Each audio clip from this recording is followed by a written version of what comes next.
This was the typical Gandhi pattern.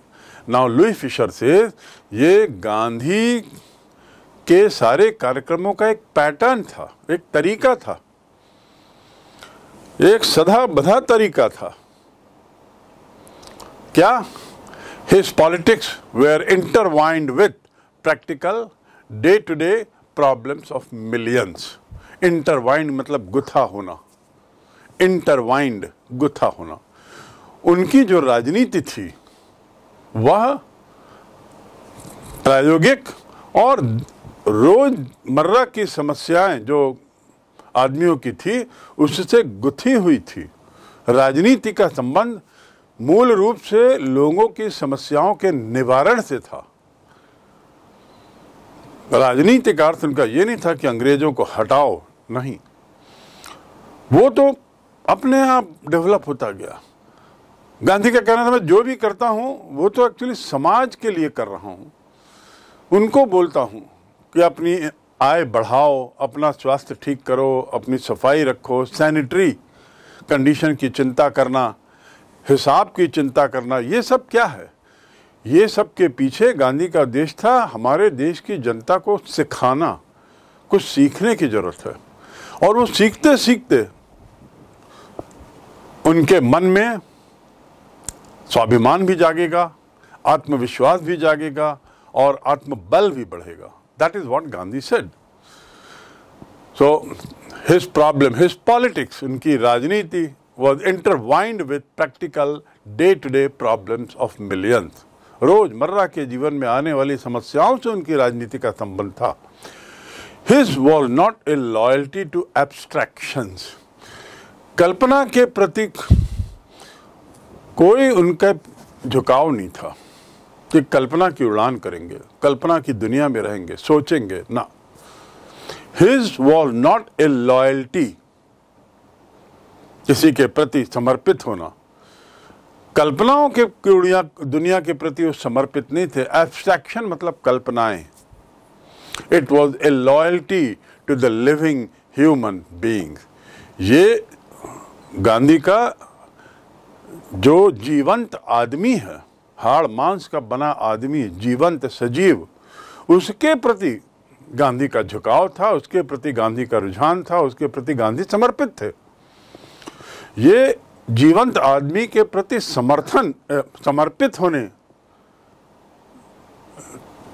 का जो उनका तरीका था वो उनकी राजनीति थी। उनकी राजनीति अंग्रेजों को खदेड़ने या अंग्रेजों का विरोध करने वाली राजनीति नहीं थी। In everything Gandhi did, moreover, he tried to mold a new free Indian.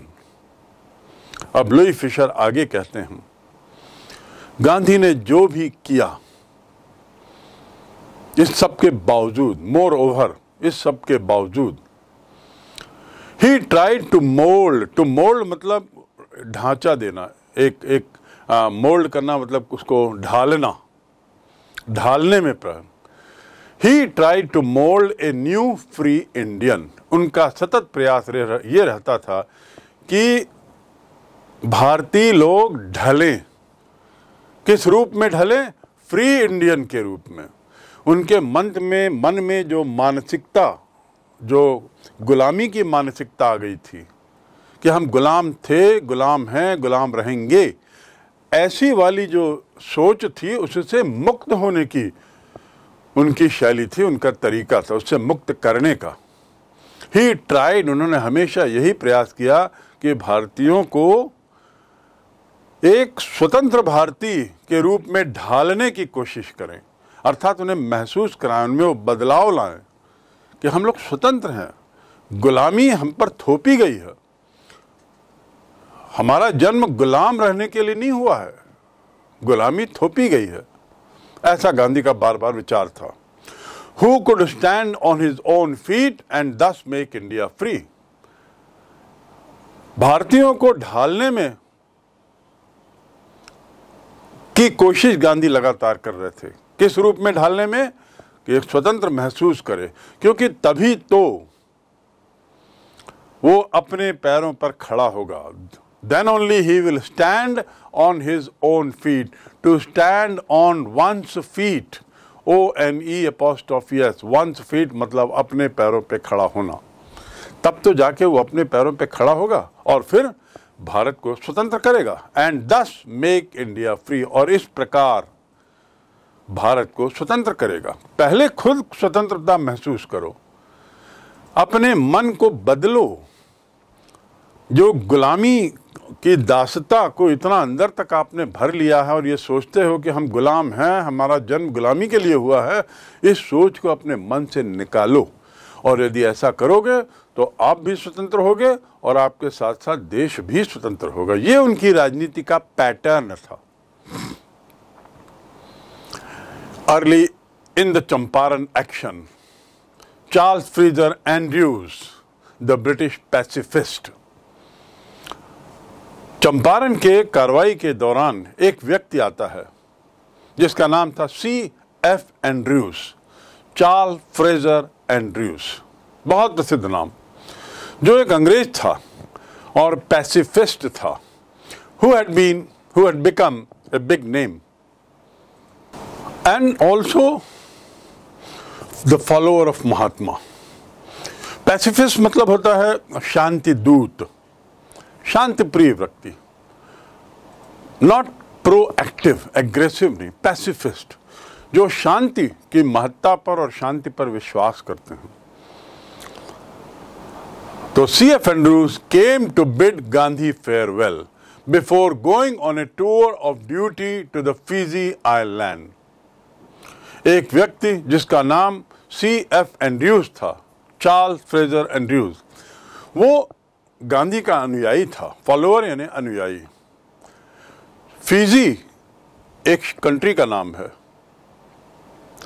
वहां अपने कर्तव्य को निभाने के लिए जब उसे जाना होता है फिजी, तो जाने के पहले वो गांधी से मिलने आया। Gandhi to bid Gandhi farewell, to bid farewell मतलब विदाई देना, विदाई लेना। He came to bid Gandhi farewell before going on a tour of duty to Fiji island. To bid farewell, एक तो टू बिड मतलब होता है बोली लगाना, नीलामी के समय जो बोली लगाते हैं ना, there is a bidding going on, वहां नीलामी चल रही है। और टू बिड फेयरवेल मतलब विदाई देना। तो फिजी आइलैंड में अपने कर्तव्य के निर्वाह के लिए जाने से पूर्व गांधी का एक अनुयायी जिसका नाम फ्रेजर था, चार्ल्स एंड्रयूज फ्रेजर, वो उनसे मिलने आता है। Gandhi lawyer's friend thought it would be a good idea for Andrews to stay in Champaran and help them. Gandhi के जो सहयोगी थे, लॉयर सहयोगी, आपको याद होगा राजेंद्र प्रसाद के साथ बहुत सारे लॉयर्स आ गए थे चंपारण में, और उन्हीं लॉयर्स लोगों ने महसूस किया कि चार्ल्स एंड्रयूज यदि यहाँ रुक जाते हैं चंपारण में तो ये एक बड़ा अच्छा विचार होगा, क्योंकि इससे उनको मदद मिलेगी। उनको लगा चार्ल्स एंड्रयूज हमारे काम आ सकता है, और इसलिए वो चाहने लगे कि वो यहाँ रुक जाए, चंपारण में रुक जाए। Andrews was willing if Gandhi agreed. Andrews इस बात के लिए तैयार थे बशर्ते गांधी उसके लिए सहमति दें, राजीनामा दें। किस बात के लिए? कि हाँ एंड्रयूज तुम फिजी न जाकर के यहीं रह जाओ। Imagine an English man joining lawyers who were protesting against British policies decided to stay back in Champaran, but decided to agree to stay back at Champaran, but Gandhi was vehemently opposed. Vehemently मतलब very strongly. To oppose माने विरोध करना। गांधी ने इस विचार का बड़ा सख्त विरोध किया। किस विचार का? कि चंपारण में एंड्रयूज रहें। उन्होंने कहा you think that, so this way Gandhi ji makes sure that at Champaran, while he is at Champaran, not only economic transformation takes place and conditions of farmers and other people improve, but he also saw to it that there is transformation in their social condition, living condition, health condition, etc., etc. And for that, as we said, he took help of so many people, including his wife. Now, all this makes Champaran episode माने घटना. We move to the next paragraph. All this makes Champaran episode a turning point. जैसा मैंने पहले बताया, turning point यानी मील का पत्थर, एक ऐसी घटना जो पूरी तरह बदलाव लाती है. So it was a turning point in Gandhi's life. That is what Gandhi said to Louis Fisher, the writer. When Louis Fisher asked how you feel it to be a turning point in your life, Champaran के लोगों के जीवन के लिए तो ये मील का पत्थर था ही, पर गांधी जी के लिए भी ये मील का पत्थर साबित हुआ. तो लुई फिशर ने पूछा कैसे, तो गांधी ने कहा, What I did was a very ordinary thing. मैंने बहुत सामान्य चीज की वहां, ordinary thing. I declared that British could not order me. I declared that British could not order me about my own country. मेरे को अपने देश के बारे में वो आदेश नहीं दे सकते. बस मैंने यही किया. कल्पना करिए, इतनी बड़ी चीज, ब्रिटिश एम्पायर को एक तरीके से उन्होंने चुनौती दी थी चंपारण में. लेकिन जब उनसे पूछा गया, गांधी से लुई फिशर ने बाद में पूछा कि क्या रहस्य है आपके सफलता का, उनका कुछ नहीं, मैंने बड़ी सादा चीज की. I ensured that British could not order me about in my own country. But Champaran did not begin as an act of defiance, Pratirod. Champaran did not begin as an act of defiance. ये कोई defines का ही केवल एक उदाहरण नहीं था. चंपारण की शुरुआत सरकार का विरोध ही नहीं था. It grew out of an attempt to alleviate the distress of large number of poor peasants. To alleviate मतलब कम करना. To alleviate the anxiety, doctors give some pills, some tablets. लोगों की एंग्जाइटी को, तनाव को कम करने के लिए कई बार डॉक्टर्स दवाई देते हैं. To alleviate मतलब किसी चीज को कम करना, गिरावट लाना. To alleviate the anxiety, and here to alleviate the distress of large numbers. Distress मतलब दिक्कत, तकलीफें,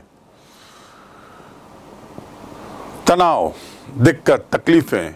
Large number of poor peasants, उनके तनाव को, उनकी चिंता को, उनकी समस्याओं को कम करने का मैंने प्रयास किया. उसी से ये शुरू हुआ बस. अर्थात मैंने कोई मेरा आंदोलन या मैंने जो भी चंपारण में किया वो अंग्रेजों का विरोध करना, ऐसी शुरुआत नहीं थी. शुरुआत तो थी इनकी स्थिति को सुधारना, किसानों की स्थिति को सुधारना. और उस सुधार की प्रक्रिया में यदि कुछ ऐसी बातें हुई हैं जिससे अंग्रेजों को लगता है उनको चुनौती दी गई, तो वो उसका बाई प्रोडक्ट है, उसका दूसरा परिणाम है. लेकिन मेरा उद्देश्य तो केवल मेरे किसान भाइयों, मेरे देशवासियों की स्थिति को सुधारना था. This was the typical Gandhi pattern. Now Louis Fisher says ये गांधी के सारे कार्यक्रमों का एक पैटर्न था, एक तरीका था, एक सदा बधा तरीका था. क्या? His politics were intertwined with practical day-to-day problems of millions. Intertwined मतलब गुथा होना, intertwined गुथा होना. उनकी जो राजनीति थी वह प्रायोगिक और रोजमर्रा की समस्याएं जो आदमियों की थी उससे गुथी हुई थी. राजनीति का संबंध मूल रूप से लोगों की समस्याओं के निवारण से था. राजनीति का अर्थ उनका ये नहीं था कि अंग्रेजों को हटाओ, नहीं, वो तो अपने आप डेवलप होता गया. गांधी का कहना था मैं जो भी करता हूं वो तो एक्चुअली समाज के लिए कर रहा हूं। उनको बोलता हूं कि अपनी आय बढ़ाओ, अपना स्वास्थ्य ठीक करो, अपनी सफाई रखो, सैनिटरी कंडीशन की चिंता करना, हिसाब की चिंता करना, ये सब क्या है? ये सब के पीछे गांधी का उद्देश्य था हमारे देश की जनता को सिखाना, कुछ सीखने की जरूरत है। और वो सीखते सीखते उनके मन में स्वाभिमान भी जागेगा, आत्मविश्वास भी जागेगा और आत्मबल भी बढ़ेगा। That is what Gandhi said. So his problem, his politics, उनकी राजनीति was intertwined with practical day-to-day problems of millions। रोजमर्रा के जीवन में आने वाली समस्याओं से उनकी राजनीति का संबंध था।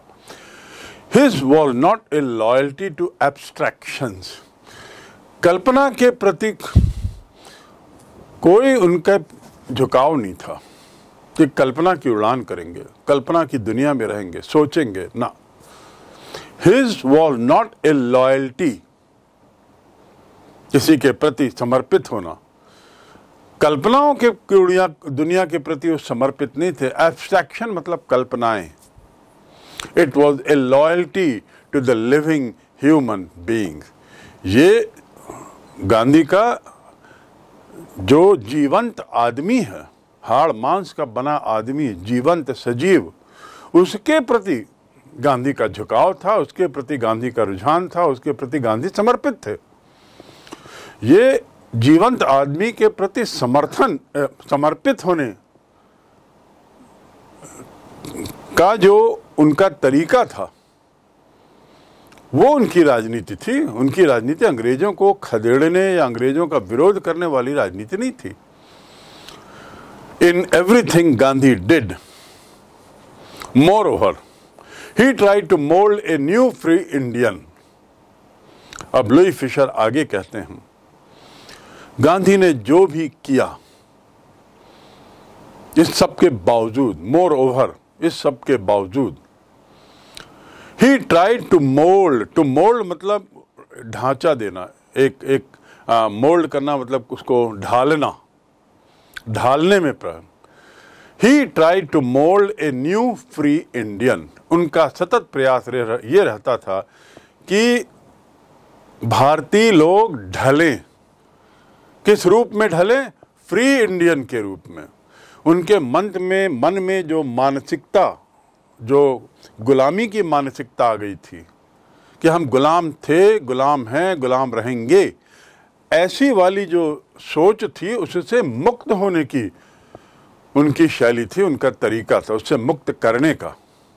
ही ट्राइड, उन्होंने हमेशा यही प्रयास किया कि भारतीयों को एक स्वतंत्र भारतीय के रूप में ढालने की कोशिश करें, अर्थात उन्हें महसूस कराएं, उनमें वो बदलाव लाएं कि हम लोग स्वतंत्र हैं, गुलामी हम पर थोपी गई है,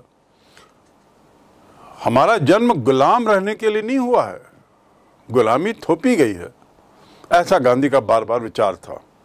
Who could stand on his own feet and thus make India free? भारतीयों को ढालने में की कोशिश गांधी लगातार कर रहे थे। किस रूप में ढालने में? कि एक स्वतंत्र महसूस करे, क्योंकि तभी तो वो अपने पैरों पर खड़ा होगा। Then only he will stand on his own feet.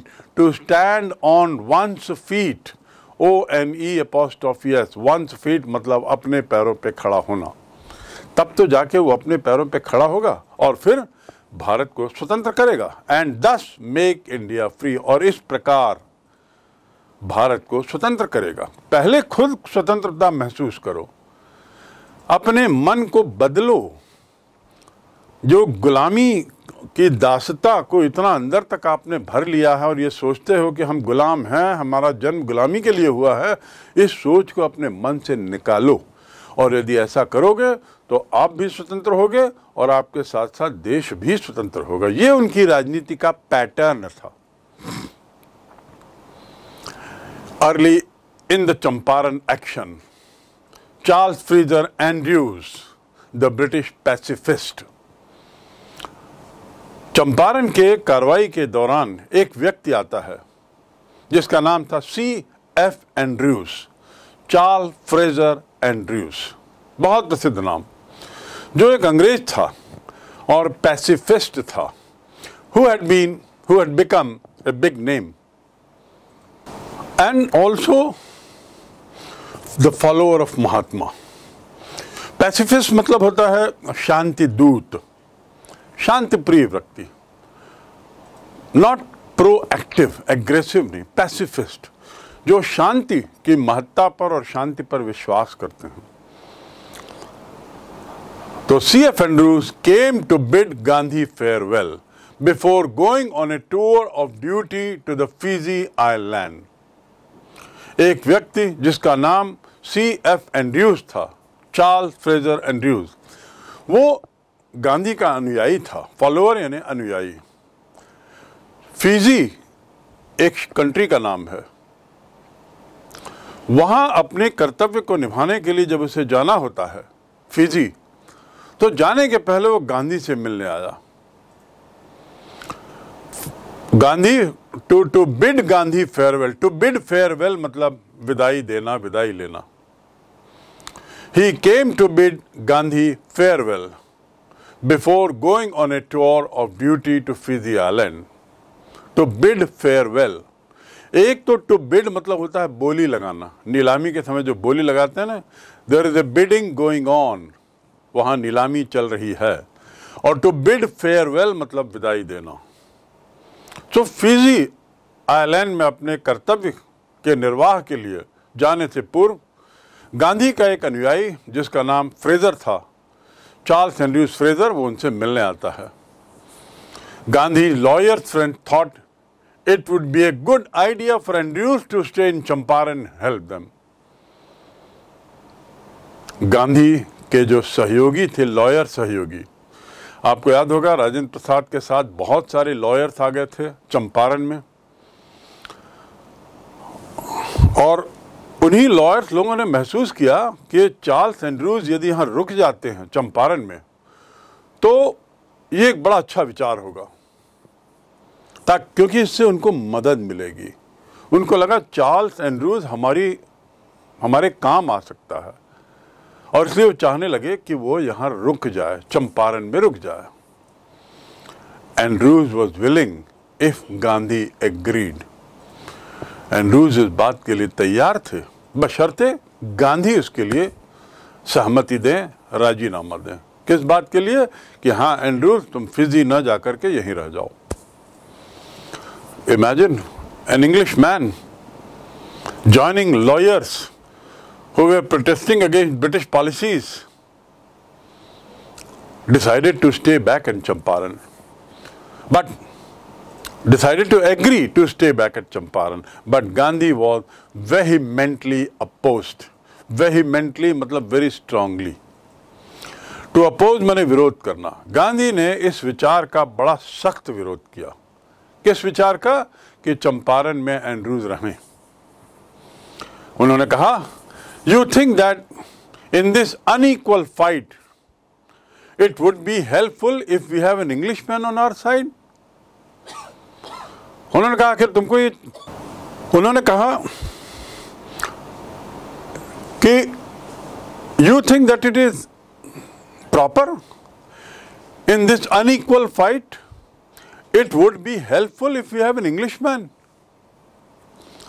Gandhi ने कहा कि ये जो ये अनइक्वल फाइट है, कहाँ माइटी एम्पायर अंग्रेज लोग और कहाँ हम भारतीय जो कमज़ोर हैं शारीरिक रूप से, आर्थिक रूप से, मानसिक रूप से, उनकी जो लड़ाई चल रही है ब्रिटिश सत्ता से, जो हर दृष्टि से बहुत ताकतवर हैं, उसमें C.F. एंड्रयूज के रुक जाने से आपको लगता है कि फ़ायदा होगा? ये उचित है? Do you think it is proper? और तुमको ये लगता है कि यदि हमारी तरफ एंड्रयूज आ जाएंगे या हमारे साथ रहेंगे, हमारे सहयोग करेंगे, हमारे साथ काम करेंगे, तो ये लड़ाई इक्वल्स की हो जाएगी? You think that it is in this unequal fight it would be helpful? सवाल पूछते हैं वो कि क्या ये उचित होगा, क्या हमें मदद करेगा ये? ऐसी सोच बहुत गलत है। गांधी ने कहा एक अंग्रेज को हमारी तरफ ले आओ और ऐसा सोचो कि अब हम अंग्रेजों से इस अंग्रेज आदमी के बल पर लड़ लेंगे, गलत है। This shows the weakness of your heart. उन्होंने लॉयर्स को चिताया कि तुम्हारे दिल की, तुम्हारी सोच की कमजोरी है। अनइक्वल फाइट क्यों मान रहे हो इसे? दूसरा, एक अंग्रेजों के खिलाफ लड़ाई में एक अंग्रेज को अपनी तरफ लेके सोच रहे हो कि इससे फायदा होगा, ये अपनी कमजोरी बताता है। हम स्वयं बिना अंग्रेज के भी लड़ सकते हैं। हम में इतना मानसिक साहस होना चाहिए, शारीरिक साहस नहीं, मानसिक साहस। This shows the weakness of your heart. आगे वो कहते हैं द कॉज इज जस्ट। जिस बात के लिए आप लोग चंपारण में सब आए हो वो सब न्यायोचित है। जस्ट माने न्यायोचित, उचित। एक जस्ट का मतलब होता है जस्ट व्हेन आई केम, जिस समय मैं आया उस समय तो है। Just when I came, I am just coming, मैं बस अभी आता ही हूं। और यहां पर है जस्ट माने न्यायोचित। इट इज नॉट जस्ट, ये न्यायोचित नहीं है। उसी से बना है justice, jury, judiciary, just say बना है। तो गांधी ने कहा कि मेरे मित्रों, वकील मित्रों, आप लोग जिस बात के लिए संघर्ष कर रहे हैं, यहां एकत्रित हैं चंपारण में, वो न्यायोचित है। And you must rely upon your self to win the battle. To rely upon, निर्भर होना। और तुम्हें लड़ाई जीतने के लिए अपने स्वयं पे निर्भर होना चाहिए। You must rely upon your self. दूसरे की मदद क्यों ले रहे हो? एंड्रू फ्रेजर एक अंग्रेज को लेकर उसकी छाती से अंग्रेजों पर प्रहार करना कायरों की निशानी है। खुद अपने दिल को मजबूत करो। Rely on your just cause. तुम्हारी जो लड़ाई है वो न्यायोचित है, उचित कारण के लिए है। उसमें डरने की कोई बात नहीं, अपने को कमजोर समझने की कोई बात नहीं। मतलब एंड्रू फ्रेजर को केवल इसलिए अपनी तरफ लेना कि आप अंग्रेजों को फ्रेजर के नाम से कुछ राजनीति करोगे, ये गलत है। Gandhi was very different in his thought. You must rely on, to rely on. I relied on you and you did not come. मैं तुम पर निर्भर हुआ और तुम आए नहीं। I relied on your answer. मैं तुम्हारे उत्तर पर निर्भर था कि तुम मुझे उत्तर दोगे, मैं उसे कॉपी करूंगा। I relied on you for the answer but you did not give me. Got it? So to rely on मतलब निर्भर होना। So Gandhi says you should rely upon, you rely on yourself to win the battle. Champaran की इस लड़ाई को जीतने के लिए आप अपने पर निर्भर होइए। फ्रेजर या किसी दूसरे की जरूरत नहीं है। C.F. एंड्रूज की जरूरत नहीं है, किसी अंग्रेज की जरूरत नहीं है। क्योंकि आपका जो कारण है जिसके लिए आप यहाँ आए हो, संघर्ष कर रहे हो, वो उचित है, वाजिब है। जस्ट मतलब न्यायोचित, जस्ट माने वाजिब, उचित है। You should not seek a prop in Mister Andrews. आप मिस्टर एंड्रूज के रूप में एक मोहरा मत खोजो। Because he happens to be an Englishman, क्योंकि एक अंग्रेज है तो एंड्रू फ्रेजर को आप एक मोहरा बनाना चाहते हो, बहुत गलत।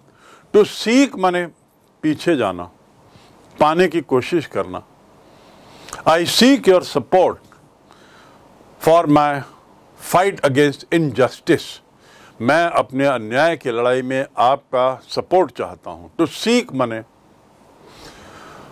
चेष्टा करना, पाना। I seek your support, I seek your blessings. हम बड़ों को बोलते हैं कि I seek your blessings. Blessings माने आशीर्वाद। मैं आपके आशीर्वाद की पाने के लिए लालायित हूं। तो गांधी ने बड़ा साफ कहा कि एंड्रूज को एक मोहरा बनाने के लिए मत लो। He happens to be an Englishman, क्योंकि वो अंग्रेज है। टू बी हैपन टू होना, क्योंकि वो एक अंग्रेज है। हैपन माने घटना भी होना, तो यहाँ पर केवल हैपन माने घटना नहीं, यहाँ पे होना। क्या होना? एंड्रू फ्रेजर का इंग्लिश होना, और इंग्लिश होने के नाते उसको मोहरा बनाने का प्रयास करना, मेरे दोस्तों, ये उचित नहीं है। This is not proper. You are fighting for the right thing. Have belief in yourself. अपने स्वयं पे विश्वास करो, अपनी क्षमता पर, अपने स्टैंड पर, जिस चीज के लिए संघर्ष कर रहे हो उस पर, और अपने स्वयं पर विश्वास करते हुए चंपारण में जो भी करना है वो करो। He had read our minds correctly। जब इतना सब लुई फिशर को बता रहे थे कि मैंने ऐसा कहा मिस्टर एंड्रूज के बारे में, तो फिशर अब बताते हैं कि राजेंद्र प्रसाद क्या, He had read our minds correctly। Rajendra Prasad ने कमेंट किया, किसी को कहा कि गांधी ने हमारा माइंड जो है बिल्कुल सही समझ लिया। टू रीड माइंड मतलब समझ लेना सामने वाला क्या सोच रहा है। आई could not read his mind. मैं उसे समझ नहीं पाया, वो क्या बोल रहा था, क्या बोलना चाह रहा था, क्या चाहता क्या था, मैं समझ नहीं पाया। I could not read his mind. To read mind. So Rajendra Prasad read the mind correctly. Rajendra Prasad का कहना था कि गांधी ने हम लोगों को सही समझ लिया। सही समझ लिया मतलब हम लोग क्या सोच रहे हैं उसको उन्होंने समझ लिया। And we had no reply. और अब हमारे पास कोई जवाब नहीं था। किस बात का? एंड्रू फ्रेजर को जो हमने अनुरोध किया कि इसको यहाँ रोकने के लिए बोलो, और एंड्रू फ्रेजर तैयार हो गए। लेकिन हाँ, एंड्रू फ्रेजर ने ये जरूर कहा कि गांधी मानेंगे तो मैं रुकूंगा। तो लोग गांधी के पास गए। गांधी ने कहा, कैसे कायर लोग हो तुम लोग। एंड्रू फ्रेजर के अपनी तरफ आने से सोचते हो कि चंपारण में रुकने से कि अंग्रेजों के साथ बराबरी की लड़ाई हो जाएगी। तुम लोग इतने कच्चे हो, कमजोर हो। गलत बात। अपने अंदर, अपने स्वयं के विश्वास पर विश्वास करो, अपने आत्मबल पर विश्वास करो। Rely on your self and fight. और एंड्रू फ्रेजर को मोहरा मत बनाओ, उसकी छाती से गोली दागने की कोशिश मत करो अंग्रेजों पर। तो राजेंद्र प्रसाद ही रीड्स, उन्होंने हमें सही, हमारे दिमाग को उन्होंने समझ लिया। राजेंद्र प्रसाद कहते हैं, and we had no reply. और हमारे पास कोई जवाब नहीं था। Gandhi in this way taught us a lesson in self reliance. और इस प्रकार राजेंद्र प्रसाद कहते हैं, गांधी ने हमें आत्मनिर्भरता का एक पाठ पढ़ाया। आत्मनिर्भरता का पाठ। आत्मनिर्भरता की बात यहाँ कहाँ आ रही है? अपने पर निर्भर हो। अंग्रेज की क्यों मदद ले रहे हो? Why are you seeking help of Andrews or the British man? Rely on yourself. And so Rajendra Prasad says that look, Gandhi was such a man that he taught us self-reliance also in Champaran. Apart from hygiene, cleanliness, budget management, planning, and all those things, he also taught us the importance of self-reliance. Self-reliance, Indian independence, and help in sharecroppers were all bound together. Now Louis Fisher writes कि इस प्रकार हम देखते हैं कि आत्मनिर्भरता, भारत की स्वतंत्रता और किसानों की मदद, ये तीनों एक दूसरे से जुड़े हुए थे। कहाँ वो चंपारण गए थे? किसानों की समस्या का निराकरण करते हैं, और किसानों की समस्या को निपटाते हुए उन्होंने कई पाठ पढ़ाए लोगों को। सफाई का पाठ, अपने परिवार वालों को समाज सेवा में लगाने का पाठ, सामाजिक बुराइयों को हटाने का पाठ, सांस्कृतिक वातावरण को ठीक करने का पाठ, आदि आदि। और उसके साथ ही साथ ये भी साबित किया, Louis Fisher says that thereby Gandhi proved now that all these three things, freedom fighting, freedom for India, self-reliance and helping the weaker, they were all together, inter who one, ये सब एक दूसरे में गुथे हुए थे। हम सेल्फ रिलायंट होंगे तभी हम स्वतंत्र होने की चेष्टा कर सकते हैं, भारत के स्वतंत्रता की। यदि हम कमज़ोर वर्गों की सहायता करेंगे, उनकी दिक्कतों को समझेंगे, चाहे वो शेयर क्रॉपर हो चाहे कोई भी हो, तो उससे सुधार होगा, समाज में सुधार होगा। हम लोग धीरे धीरे सेल्फ रिलायंट बनेंगे और उसी से हमें स्वतंत्रता मिलेगी। देखिए गांधी की कितनी लंबी सोच थी। शुरुआती दिनों में उन्होंने ये नहीं कहा कि हमको भारत दो, अंग्रेजों भारत छोड़ो, शुरू में नहीं कहा। उन्होंने तो शुरू में केवल बड़े छोटे स्तर पे काम शुरू किया।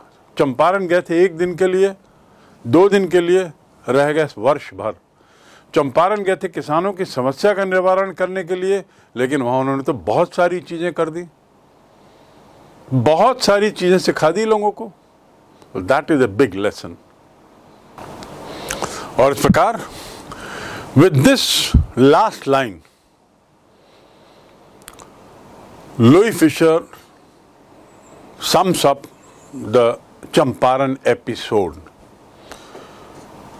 इस पूरे पाठ में गांधी के चंपारण जाने की घटना को लेकर